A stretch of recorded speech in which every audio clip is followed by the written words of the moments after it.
1937 में मुसलमानों के बहुत सारे लीडर, जिसमें मौलाना आजाद जैसा फ्रॉड शामिल था, अली मोहम्मद जनाबी थे, रफ़ी अहमद किदवई भी थे, इन सब लोगों ने ये शर्त रखी कि हम वंदे मातरम नहीं गाएंगे, क्योंकि हमारे मज़हब में किसी के सामने सर नहीं झुकाया जा सकता सिर्फ अल्लाह के अलावा। पता नहीं उस वक्त के हमारे लीडर क्या सोचते थे क्या नहीं थे, लेकिन हमने पिछले 100 साल में देखा कि अकबर अल्लाह था इनका क्या, बाबर अल्लाह था क्या। हर राजा के सामने, हर सुल्तान के सामने 10 बार सर झुका करके जब ये सलाम करते थे तब इनको ध्यान नहीं आया था कि ये अल्लाह के सामने झुका रहे हैं या बदमाश सुल्तान के सामने झुका रहे हैं। लेकिन क्योंकि आप अज्ञानी हैं, आप जानना नहीं चाहते, उन मूर्खों ने ये बात रखी और उसके बाद में एक मीटिंग हुई और उसके बाद वंदे मातरम को तब से आधा गाया जाने लगा। ये 1937 की बात है। लेकिन उस ओंकार नाश को मैं आज भी प्रणाम करता हूं कि उनके मन मस्तिष्क में ये बात बैठी थी, जबकि वो कोई राजनीतिक आदमी नहीं थे, न किसी संगठन के थे। उनको जब मौका मिला जिंदगी में एक बार, हजारों काम उन्होंने किए होंगे, मैं नहीं उनके बारे में ज्यादा जानता, लेकिन मुझे यही काम उनको अमर बनाता है कि जब उनको मौका मिला कि संसद में उनको गाना था, तो उन्होंने किसी का लिहाज नहीं किया और पूरा वंदे मातरम गाया। अंग्रेजों के जमाने की बनी संसद अब भूतपूर्व संसद हो गई है, और जो अभूतपूर्व संसद बनी है उस संसद के लिए कोई 10 साल से मैं ये मुहिम चला रहा हूं कि भारत की एक बहुत बड़ी गायकार जिन्हें दुनिया जानती है, उन्हें स्वर कोकिला भी भारत के लिए कहते हैं, उन्हें भारत रत्न भी दिया। और इस समय के प्रधानमंत्री की उनसे इतनी नज़दीकियां थीं कि वो राखी बांधती थीं। एक फिल्म आई थी, हमारे ज़माने की नहीं, हमसे भी पहले आई थी। उस फिल्म में लता मंगेशकर जी ने वीर रस में 4 मिनट 22 सेकंड में पूरा वंदे मातरम गाया है। मैं चाहता हूं कि नई संसद का विंटर सेशन जब भी हो तो पूरा वंदे मातरम बजे। मैं इस मुहिम में लगा हुआ हूं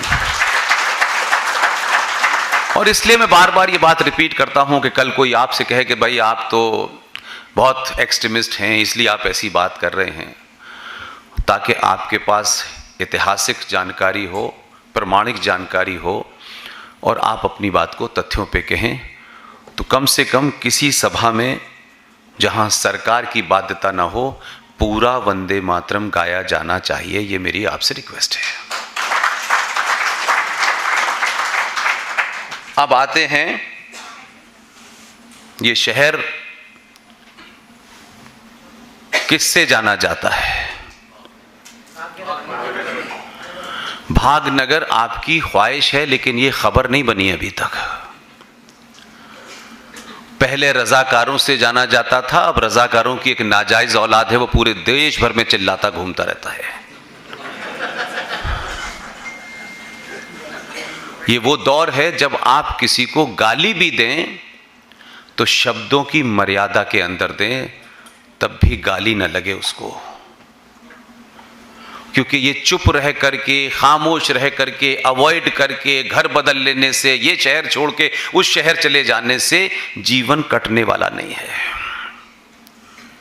एक समय आता है बीमारी का भी, तब डॉक्टर उसको कहता है कि अब ये सर्जरी से ही जाएगी। आपने तो सर्जरी से भी आगे चले गए हैं। जितनी आप समस्याओं से ग्रस्त हैं, जितनी आपके सामने तकलीफें हैं, ये शत्रु के कारण नहीं है, ये आपके अपने लोगों के कारण हैं। क्योंकि हम सबको सुनी सुनाई बातें कहना सुनना बहुत अच्छा लगता है, और एक लंबे कालखंड से हमारे अंदर इस तरीके से चीजों को इंजेक्ट किया गया है कि हम ऐसी ऐसी कहानियां सुनाते हैं कि देखिए साहब, हम सांप को भी दूध पिलाते हैं, तो फिर कहिए हम सांप से कटवाते भी हैं, ये तो नहीं कहते आप। हम वो जो क्या होता है वो काटता है दोनों तरफ से, हम उसको भी नहीं मारते बिच्छू को, ये हमारी प्रवृत्ति है और बिच्छू की प्रवृत्ति काटने की है, तो कटवाते रहिए। ये कायरता के लिए नई नई कहानियां गढ़ के लोग अपना स्वार्थ सिद्धि कर रहे हैं। अगर आप इतनी ही सी प्रवृत्ति के लोग हैं तो चींटी काटती है तो उसे मार क्यों देते हैं? कटने दीजिए। पागल कुत्ता काटता है तो काटने दीजिए कि आओ हमें काटो, हमारी प्रवृत्ति में तुम्हारा काटना है, हमें कटवाना है। ये तमाम मूर्खता के नैरेटिव हमने खुद बना रखे हैं। हमारे यहां बड़े बड़े विद्वान हैं, हर चौराहे पे विद्वान हैं, हर शहर में 5 घंटे के प्रवचन देने वाले लोग हैं। लेकिन सच को सच पता है। सच वो नहीं जो मुझे अच्छा लगता है, जो आपको अच्छा लगता है, जो ओरिजिनल है उसकी बात करें। किसी को अच्छा लगे न लगे कोई फर्क नहीं है, सच कभी बदलता नहीं है। जो समाज दूसरों को खुश करने के लिए अपने शत्रु से अनुमोदन कराने के लिए कि हमारा शत्रु हमारी बात का भी अनुमोदन करता है, तब तक हम महान नहीं होंगे, वो समाज समाप्त हो जाता है। आप हैं, हम ऐसे ही भाई। आपको मुझे स्वीकारना है तो मुझे इसी उसमें स्वीकारिए। ये मत कहिए पुष्पेन जी यहां तक मुझे अच्छे लगते हैं, आप यहां से खराब लगते हैं, ये नहीं हो सकता। इसलिए ये हमने झूठ बोला, सारे धर्म बराबर हैं। कहां पढ़ा था? किस किताब में पढ़ा था? किस पुजारी ने, किस पंडित ने, किस शंकराचार्य ने आपको बताया था कि धर्म का अर्थ पूजा पाठ होता है? किस साहित्य में लिखा था? मुझे बताओ, मुझे भी बताओ भाई। लेकिन हमको यही कहना है, इसमें छोटे भाई का पजामा बड़े भाई का कुर्ते वाले भी खुश रहते हैं। थोड़ी सी उनकी भी हमें अच्छी बात है। पंडित जी कितनी अच्छी बात है, कितनी बढ़िया बात कह रहे हैं। बात बढ़िया कहने से काम नहीं होता है। सनातन साहित्य में, संस्कारों में, मान्यताओं में, परंपराओं में धर्म का अर्थ होता है कर्तव्य, ड्यूटी। एक मां का कर्तव्य क्या है, पिता का क्या है, बहन का क्या है, बेटी का क्या है, राजा का धर्म होता है। लेकिन मक्कारों ने यूरोप की एक परिकल्पना जिसे सेकुलरिज्म कहा जाता था, वो यूरोप में थी, उसे भारत में लाए। और बाबा साहब अंबेडकर, जिसका नाम दिन भर हर आदमी रटता है, बाबा साहब अंबेडकर ने 1950 में, क्योंकि वो ड्राफ्टिंग कमेटी के चेयरमैन थे, संविधान सभा के चेयरमैन नहीं थे, वो संविधान बन गया। उस वक्त भी संविधान सभा में सेकुलर शब्द को लेकर बड़ा डिबेट हुई है, लेकिन हमारे किसी हिंदूवादी को पढ़ना नहीं है। उसका हिंदुत्व तो टिकट पाने तक है, उसके बाद समाप्त, और कुछ नहीं है उसका। बाबा साहब अंबेडकर, जवाहरलाल नेहरू, पटेल, जब उस वक्त डिबेट हुई सेकुलरिज्म शब्द की, तो जवाहरलाल नेहरू ने भी सेकुलरिज्म को अपोज किया था। लेकिन उस सभा की आप कार्रवाइयां पढ़ें तो सबसे सशक्त, सबसे ताकतवर तर्क भीमराव अंबेडकर का था। तब उन्होंने कहा, भाई आज कोई कह दे तो कहेंगे ये हिंदूवादी है, फलानावादी है, ढिमाकावादी है। किसी आदमी में 100% अच्छाई नहीं हो सकती और 100% खराबी नहीं हो सकती। उसकी सब बातें आपको नहीं अच्छी लगेंगी। बाबा साहब अंबेडकर की बहुत सारी बातों से कुछ लोग नाराज होंगे, मुझे उस पर कोई, लेकिन मेरे मतलब की बात अभी भीमराव अंबेडकर ने जो कही है, मुझे वही तक मतलब है उनसे। उन्होंने ताल ठोक करके खड़े होकर के कहा पार्लियामेंट के अंदर कि भारत की सभ्यता अनादिकाल से भारत भूमि पर अनेकानेक मत आए, ऐसे ऐसे मत आए जिनको हमने कभी सुना नहीं, कभी देखा नहीं। लेकिन हमने आज तक का रिकॉर्ड है कि हमारे यहां बरसों से लोग आए, यहां रहे, बसे, उन्होंने अपनी पूजा पद्धति की, लेकिन आज तक हमने किसी की पूजा पद्धति से उसकी हत्या नहीं की,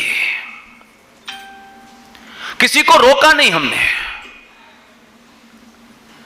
उन्होंने कहा भारत की भूमि यानी भारत की मिट्टी में और सनातनियों के खून में इतना सेकुलरिज्म है कि उसकी संविधान में लिखने की आवश्यकता नहीं है। यह अंबेडकर का कहना है। बड़े बड़े ठेकेदार थे उस वक्त भी हिंदुत्व के, लेकिन यह परिभाषा नहीं दे पाए।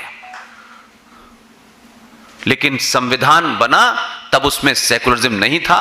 लेकिन 1976 में एक पार्टी को, क्योंकि उनकी पार्टी के पार्लियामेंट में 35 लोग किसी के एजेंट थे, पेमेंट आता था, उनके दबाव में भारत के संविधान के अंदर सेकुलरिज्म और सोशलिज्म शब्द को डाला गया और हमें बताया गया कि सेकुलरिज्म का मतलब होता है धर्मनिरपेक्ष। बिल्कुल गलत है यह, आपके संविधान में भी नहीं है, वहां धर्मनिरपेक्ष शब्द नहीं है।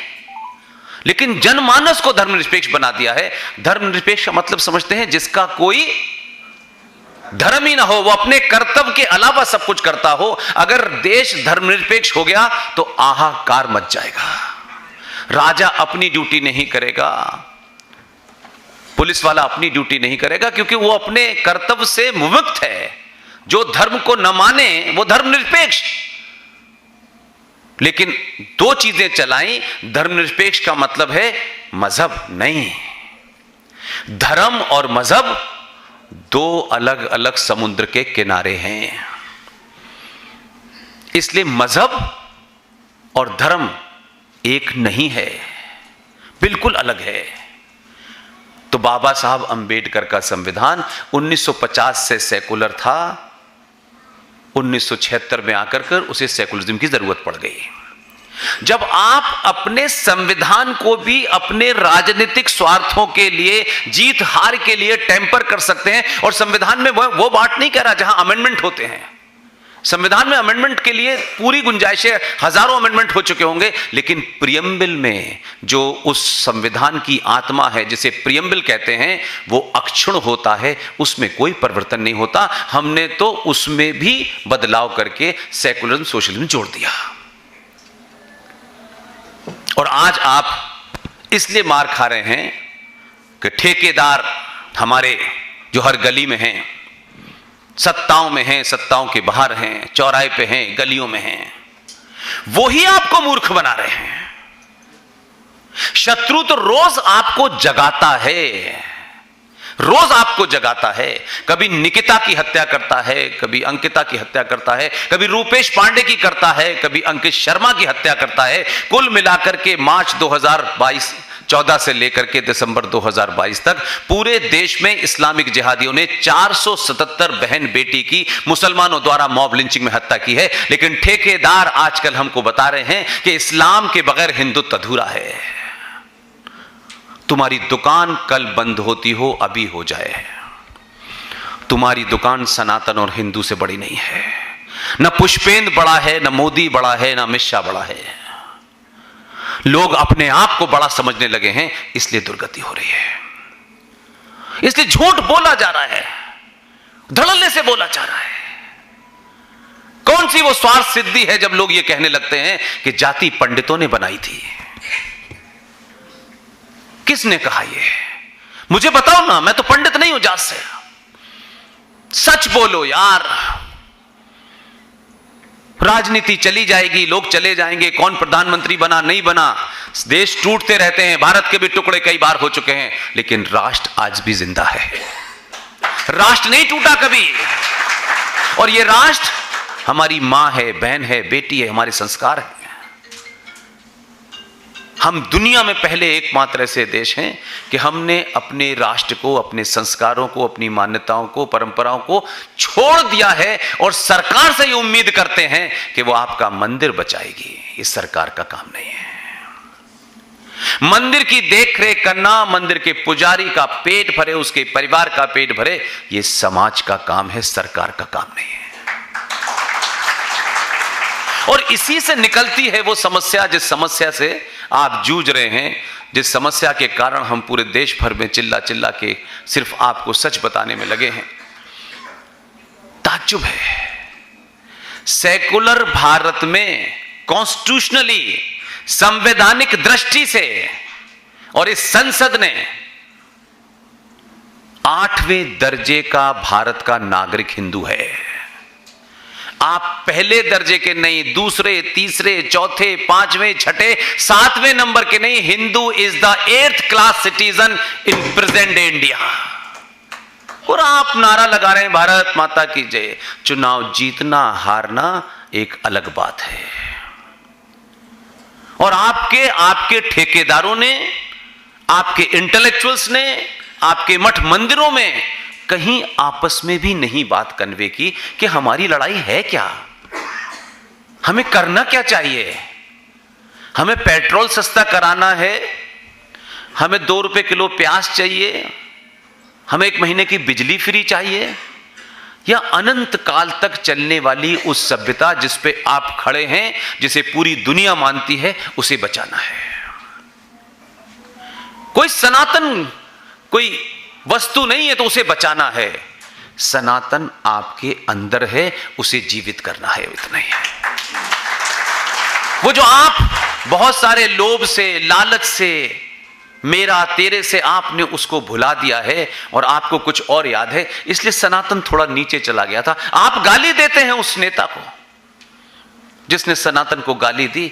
मैं उसे कभी कभी सोचता हूं कि तुमने गाली देकर के भी इस देश के करोड़ों हिंदुओं को सनातन पे बात करने के लिए मजबूर कर दिया, तो चलो यही ठीक नहीं। आपके डिस्कोर्स में नहीं था मेरे भाई। कभी कभी शत्रु भी ऐसा कर बैठता है कि उसको अंदाजा नहीं होता कि ये कहने से कुछ जागृत हो जाएगी। और आज सनातन जो है सर चढ़ के बोल रहा है। और आपकी ताकत, जब आप बोलते हैं तो सत्ताओं के कान खुलते हैं। तो वहां भी आजकल सनातन की चिंता होने लगी है।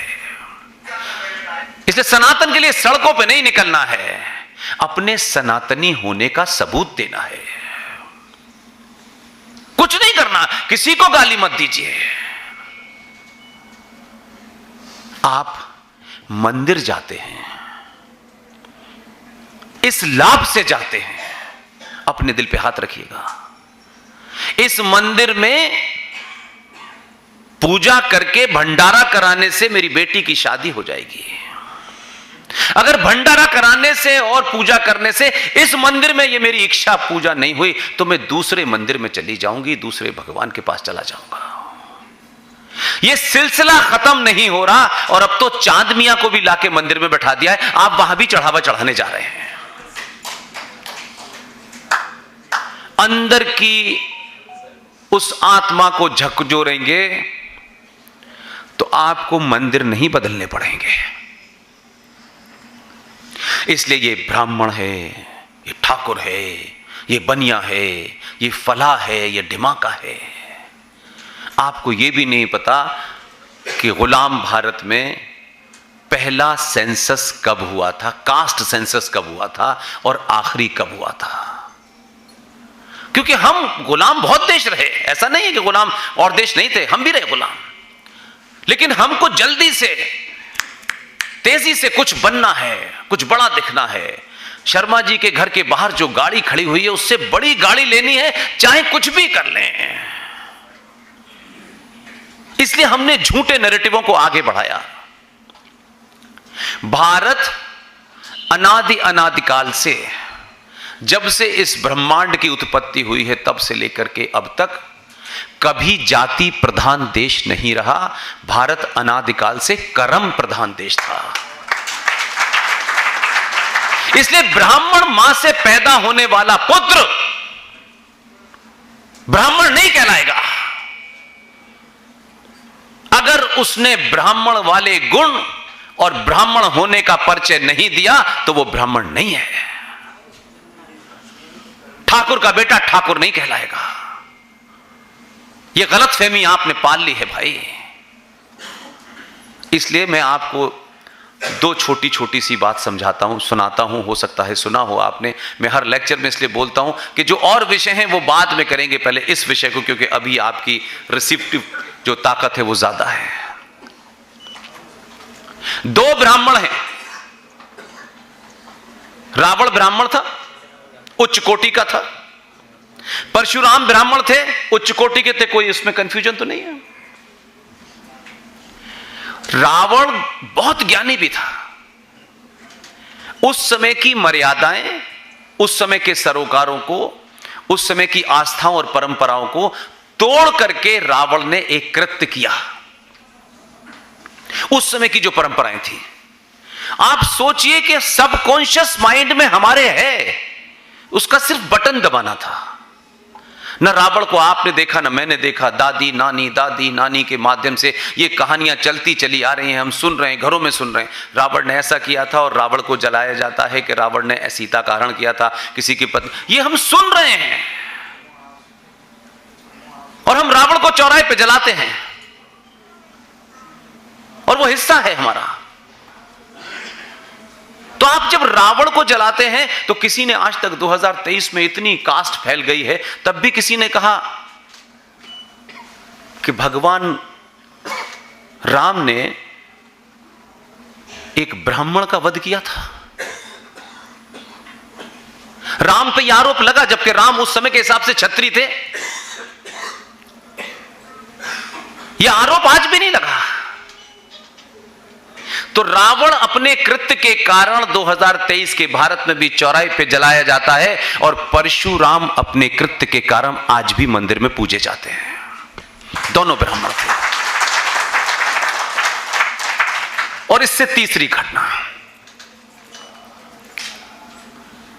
जो ब्राह्मण, आप गाली दे दीजिए अपने सैडिस्ट प्लेजर के लिए, कुछ लोगों की दुकान चलती होगी, 2 4 10 MP MLA बन जाते होंगे, कोई पार्टी खड़ी हो जाए, ब्राह्मण को गाली दे दो, ठाकुर को गाली दे दो, ये सबसे आसान काम है। जो ब्राह्मण मंदिर में बैठ करके पूजा पद्धति का सरोकार सिखा रहा है या करा रहा है, कभी उस ब्राह्मण को आपने ये कहते सुना कि राम जिस क्षत्रिय ने ब्राह्मण का वध किया था, मैं इसकी पूजा नहीं करूंगा? वो ब्राह्मण उस राम की पूजा कर रहा है जिस राम ने रावण रूपी, जो ब्राह्मण था लेकिन उसके कृत्य के कारण उसको मारा था, लेकिन आज भी मंदिर में ब्राह्मण उस राम की पूजा करता है। और वही ब्राह्मण, ये 2023 के ब्राह्मण की, ये सबकॉन्शियस की बात है, वही ब्राह्मण आज भी मिश्रा जी, शर्मा जी, दीक्षित साहब की लिखी रामायण नहीं पढ़ाता, वाल्मीकि की लिखी रामायण पढ़ाता है। वही ब्राह्मण लाइन में लगने के बाद जो मंदिर के प्रांगण में अंदर आ जाता है, वो ये नहीं पूछता है कि तू दलित है, तू ठाकुर है, तू बनिया है। वो प्रसाद एक ही हाथ से देता है, एक ही हाथ से तिलक लगाता है। ये भारत का संविधान है जो आपसे आपकी जाति पूछती है। दोनों में फर्क है। तो संविधान ने अगर आपकी जाति पूछ ली तो आपने जाति को ओढ़ लिया, लेकिन आपके सरोकारों ने, संस्कारों ने, परंपराओं ने, आस्थाओं ने कभी आपकी जाति नहीं पूछी है। इसलिए जाति मां के पेट से नहीं होती है।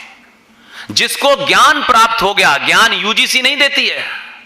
100 में से 100 नंबर आना ज्ञान प्राप्त नहीं होता, वो शिक्षा है। शिक्षा और ज्ञान में जमीन आसमान का फर्क है। ज्ञान आपको मंदिर में या आश्रम में मिलता है।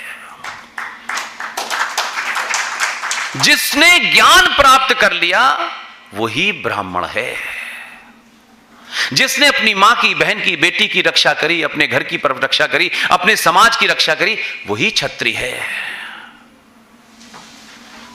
क्या आपने कभी पूछा, जब सेना के बहुत सारे लोग मारे जाते हैं सीमा से, जब उनका शव आपके शहर से गुजरता है, कितने बड़ा ब्राह्मण हो, ठाकुर हो, बनिया हो, दलित हो, एक्स वाई, कोई खड़ा हुआ पूछता है कि अच्छा यादव मरा था क्या, ठाकुर मरा था क्या? उस फौजी ने, जिसने वो वर्दी पहनी हुई है, वो हमारे लिए क्षत्रिय है, बस, और कुछ नहीं है। तो ये जो सनातन की जो बात हो रही है, ये सिर्फ एक ऐसा बटन है जिसकी तरफ स्वार्थी लोगों ने आपको कभी बताया नहीं कि ये सिर्फ बटन दबाओगे तो वो शक्ति तुम्हारे अंदर पैदा होगी कि जो गोल टोपी वाला पागल की तरह बकता रहता है। पूरे देश में कुछ लोग समझते हैं कि हम मार देंगे, ये जहां से आए थे वहीं चले जाएंगे।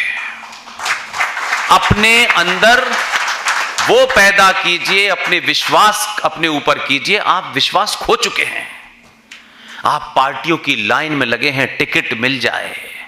टिकट मिलने के बाद आपको हिंदुओं का काम नहीं करना, बल्कि 2 कमरे के मकान से निकलेंगे और 14 कमरे के मकान में लौटेंगे। यही आपका एजेंडा है और कोई एजेंडा नहीं है। और हिंदू पॉलिटिशियन कभी अपने शत्रु से नहीं सीखते कि वो ये देखते हैं कि हमारे समाज में जो पीछे छूट गया है, हम कैसे उसको मजबूत बनाएं। ये नहीं वो करते, अपने को मजबूत करते हैं। और एक दिन आंधी चलती है और बंगलौर में मकान जला दिया जाता है, तो फिर उस एमएलए का मकान बचाने समाज नहीं आता, क्योंकि तुमने समाज से ज्यादा अपना एजेंडा लागू किया। दूसरों ने सत्ता को प्राप्त करके अपने लोगों को मजबूत करने के लिए पूरी ताकत लगा दी। आपने सत्ता प्राप्त करके लेकर अपने लोगों को समाप्त करने के लिए शर्मा जी को निपटाना इस बार। ठाकुर साहब ने कहा, सब आप यही करते रहते हैं। इसलिए 82 करोड़ होने के बाद भी आपकी स्थिति यह है कि भारत के संविधान की अगर एक एक व्याख्या मैं करूं तो संवैधानिक तौर पे भारत में हिंदू आज 8वें दर्जे का नागरिक है, लेकिन एक से एक बड़ा ठेकेदार बोलता है, लेकिन यह बताता नहीं है। और मैं कोई बात आपसे हवा में नहीं कहना चाहता, एक एक का तथ्य देके जाऊंगा, इसलिए यहां आया हूं। आप अपने बच्चों से बात ही नहीं करते, क्योंकि आपने एक फंडा तने कहां से तय कर लिया है कि जब तक आपको इंग्लिश नहीं आएगी तब तक आप कुछ मॉडर्न नहीं कहलाओगे। हिंदी आती हो ना आती हो उसकी कोई चिंता नहीं, अंग्रेजी आनी चाहिए। और हमारे बच्चे को सेंट फिदेलिस में पढ़ाना ही पढ़ाना है, सेंट स्टीफन में पढ़ाना ही पढ़ाना है, और पढ़ा करके बहुत बड़े पैकेज पे वो अमेरिका जाएगा। पता नहीं आपको रुपया खाना है, मकान खाने हैं, मुझे यही समझ नहीं आता भाई मेरे। फिर वो चला जाता है और कुछ दिन के बाद जब आप यहां की स्थिति होती है तो आप कहते हैं कि यहां का माहौल खराब है, तो कहते हैं आप वहां जाओ। तो आप तो खाना बदोश वो लोग हैं कि कहीं भी जा सकते हैं। खामखा भारत माता की जय करके इस मट्टी को बेइज्जत मत करिए। इसे माता कहते हो और इसे छोड़ के चले जाते हो, और जाहिल चोर उचक के इस पे कब्जा कर लेते हैं। कौन अपना घर छोड़ के भागता है? हमारे कौन से राजा थे जो घर छोड़ के वो यहीं रहे, लड़े मरे। अपनी इज्जत बचाने के लिए लोगों ने आग में कूद गए, लेकिन जमीन छोड़ के नहीं भागे हैं। आप घर बदल रहे हैं, यहां ज्यादा हो गए वहां चले गए, वहां ज्यादा हो गए वहां चले गए। 2000 भारत के 23 में हर 10 साल में सेंसस होता है। अभी सेंसस नहीं हो रहा कि सेंसस के आ जाने से कलई खुल जाएगी। तो हर 10 साल में 11 में हुआ, उसके बाद 21 में होना था, 22 निकल गई, 23 निकल गई, और 24 के बाद होगा, ये मुझे पता है। भारत का सेंसस जो किसी हिंदूवादी संगठन के हाथ में नहीं है भाई, सरकार का ऑर्गेनाइजेशन है। 2011 का सेंसस ये बताता है कि भारत के 29 राज्यों में से 9 राज्यों में आप नहीं हैं। भारत माता की जय करिए जोर जोर से और खुश हो जाइए, और फिर सुबह से ठाकुर बनिया ब्राह्मण दलित की लड़ाई लड़िए। किसी को अपनों को पीछे गिराइए, किसी की बेटी के साथ कुछ हो जाए तो उसके साथ मत खड़े होइए। आप यही करते करते समाप्त हो रहे हैं। आप तो लॉजिकल बात छोड़ दीजिए, फैक्चुअल बात बोलने से डरते हैं कि कोई हमसे नाराज ना हो जाए। ये हमको क्यों बीमारी है? हमने तो पिछले इस 13 साल के सफर में हमने कभी चिंता नहीं की कि हमने बहुत कुछ कमाया, बहुत दोस्त बनाए। कोई नाराज अगर मेरे सच बोलने से होता हो तो अभी अभी हो जाए, मुझे उसकी चिंता नहीं है। इस देश में हजारों सवाल उठे, और खास तौर से मैं हिंदूवादियों से कहता हूं जो सत्ता के बाहर हैं, सुपर हिंदू हैं, उनको क्या मजबूरी है कि वो सच नहीं बोल रहे हैं। सत्ता में रहना होता है, बहुत सारी चीजें ऐसी भी करनी पड़ती हैं, क्योंकि पूरी व्यवस्था के अंदर 100 साल 700 साल के बाद कोई आएगा तो एक ही दिन में सारी बीमारी नहीं हिला देगा। और उस समाज के लिए जिसमें यह हो कि आटा महंगा हो गया है, बिजली सस्ती नहीं है, आप बिजली सस्ती और आटा महंगे होने पे वोट देते हो मेरे भाई, किसने कहा? जो आपकी दी हुई भीख से पल रहे हैं, उन्होंने कभी वोट इस पे नहीं दिया कि हमें इस सरकार ने क्या दिया है, नहीं दिया है। वो एक फिलॉसफी है, उस फिलॉसफी पे खड़े हुए हैं। वो आपको अच्छी लगे बुरी लगे ये आपकी समस्या है। वो पूरी दुनिया में कहीं नहीं घबराते हैं। हम तो फिल्मों को देख करके और सुनी सुनाई बातों में आगे बढ़ाते हैं। इसलिए आज बहुत सारे हिंदुस्तान के सनातनी, ओहो गाजा पट्टी में क्या हो रहा है, बड़ा अत्याचार हो रहा है, ये बात कन्विक्शन नहीं है उस सनातनी का। उस सनातनी को दिखना है समाज में हो कितनी मानवता के प्रति इन महाशय के अंदर पीड़ा है, कि गाजा की चिंता है। लेकिन गाजा भारत में मोपला में हुआ।